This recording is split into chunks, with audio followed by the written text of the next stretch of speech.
கிருஷ்ணகிரியில் அமைந்துள்ள ஸ்ரீ பெரிய மாரியம்மன் திருக்கோவிலில் 305ஆம் ஆண்டு ஆடிப்பூர திருவிழாவினை முன்னிட்டு நடைபெற்ற தீமிதி விழாவில் சாட்டையால் அடித்து பேய் விரட்டும் வினோத வழிபாட்டில் ஏராளமான பக்தர்கள் கலந்து கொண்டு அம்மனை வழிபட்டனர். கிருஷ்ணகிரி ராயக்கோட்டை மேம்பாலம் அருகில் அமைந்துள்ள ஸ்ரீ பெரிய மாரியம்மன் திருக்கோவிலின் 305ஆம் ஆண்டு ஆடிப்பூர திருவிழா துவங்கி நடைபெற்று வருகிறது.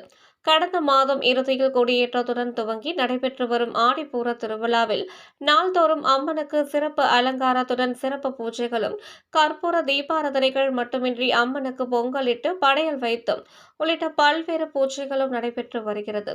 இவ்விழாவின் முக்கிய விழாவில் ஒன்றான அம்மன் கரகத்துடன் கீழ்ப்புதூர் காளியம்மன், மேல்புதூர் மாரியம்மன், பெருமாள் நகர் முத்துமாரியம்மன் ஆகிய கிராம தெய்வங்கள் புஷ்ப பல்லாக்கில் எழுந்தருளிய நிலையில் திருவீதி உலா நடைபெற்றது. கிருஷ்ணகிரி, கீழ்ப்புதூர், பெருமாள் நகர் உள்ளிட்ட பல்வேறு கிராமங்கள் வழியாக சென்ற அம்மன் திருவீதி உலா ராயக்கோட்டை மேம்பாலம் அருகில் அமைந்துள்ள பெரிய மாரியம்மன் திருக்கோவில் நிறைவடைந்தது.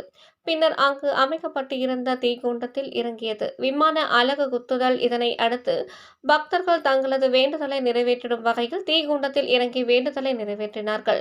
பின்னர் திருக்காவில் பூசாரிகள் மூலம் தீய சக்திகள் மற்றும் பேய் விரட்டும் வினோத வழிபாடு நடைபெற்றது. இதில் ஏராளமான இளம் பெண்கள் முதல் ஆண்களும் பெண்களிலும் கோவில் பூசாரிகளிடம் சாட்டையால் அடி வாங்கி சென்றனர்.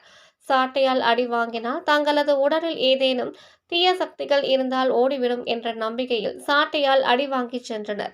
மேலும் இந்த விழாவில் மாவட்டத்தின் பல்வேறு பகுதிகளில் இருந்து ஏராளமான பக்தர்கள் கலந்து கொண்டு திருக்கோவில் கருவறையில் சிறப்பு அலங்காரத்தில் அருள் பாலித்த ஸ்ரீ பெரிய மாரியம்மனை தரிசனம் செய்து வழிபட்டனர்.